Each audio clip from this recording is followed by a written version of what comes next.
सबसे पहले मैं अपने प्रेस के साथियों का धन्यवाद देता हूं। आज इस कार्यक्रम में आप सब बड़ी संख्या में आए हैं। विजय बहादुर पूर्व में रहे जिला पंचायत अध्यक्ष, मैं इनको आज समाजवादी पार्टी में शामिल कर करके और साथ ही साथ इनके साथी सहयोगी आए हैं, मैं उन सभी साथियों का बहुत बहुत धन्यवाद और आभार प्रकट करना चाहता हूं। हाल ही में जो संविधान बचाने के लिए जो आह्वान किया था, पीडीए की लड़ाई को और मजबूत करने के लिए लगातार इन्होंने और इनके साथियों ने हमें जमीन पर मदद करने का काम किया है। जो इनका संघर्ष रहा, इनका सहयोग रहा, उसका परिणाम ये हुआ है कि मोहनलालगंज लोकसभा आपकी पार्टी बहुत ऐतिहासिक वोटों से जीत करके गई।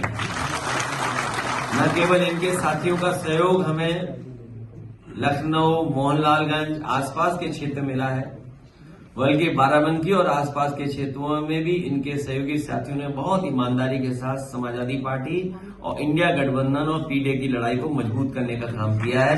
मैं इन सभी साथियों का बहुत बहुत धन्यवाद देता हूं। हमें उम्मीद है कि आने वाले समय में इनके साथी सहयोगी और समाजवादी पार्टी के साथ मिलकर के समाजवादी आंदोलन को और मजबूत बनाने का काम करेंगे। हाल ही में जो सरकार फैसले ले रही है,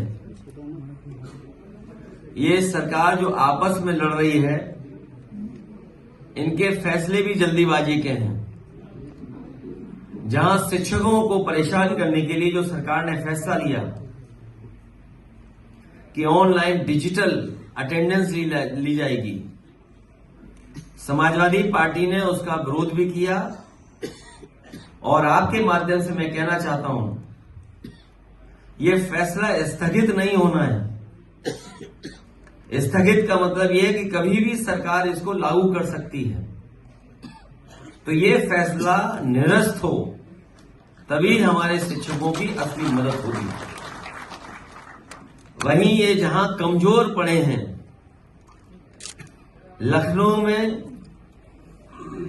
और सरकार में ये कमजोर पड़े हैं, इसलिए इन्होंने ध्वस्तीकरण का अपना फैसला टाला है। ये फैसला ही टाला है। ये फैसला हमेशा हमेशा के लिए खत्म नहीं हुआ है।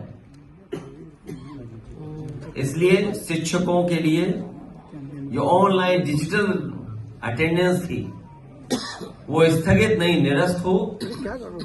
और हम सावधान करना चाहते हैं प्रदेश की जनता को भी कि भारतीय जनता पार्टी के लोग आपस में लड़कर के और कुर्सी की लड़ाई में पूरा एडमिनिस्ट्रेशन खत्म कर दिया है। जहां इन्हीं के विधायक, इन्हीं के लोग आरोप लगा रहे हैं कि भ्रष्टाचार चल रहा है। हम लोगों ने अखबारों में पढ़ा है कि मुख्यमंत्री खुद स्वीकार कर रहे हैं कि बड़े पैमाने पर दलाली चल रही है।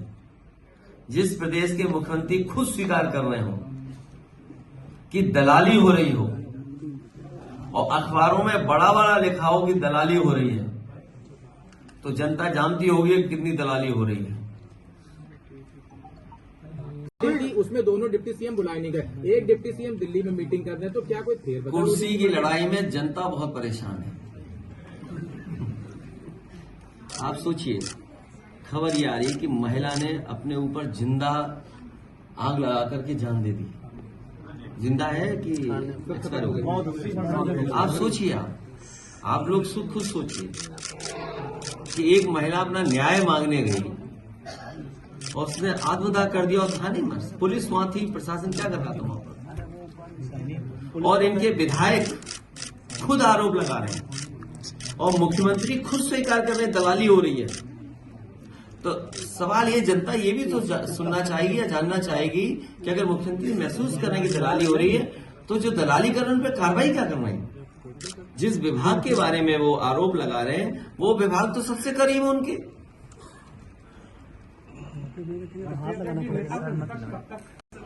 ये आपका असर तो हुआ होगा, लेकिन असली असर हुआ है जो सरकार कमजोर हुई। एक और सरकार घबरा गई कहीं ये जो संघर्ष है कहीं बढ़ न जाए। समाजवादी लोग लगातार संपर्क में थे, रविदास जी लगातार संपर्क में थे, पीछे बैठे हुए लोग दोनों संपर्क में थे।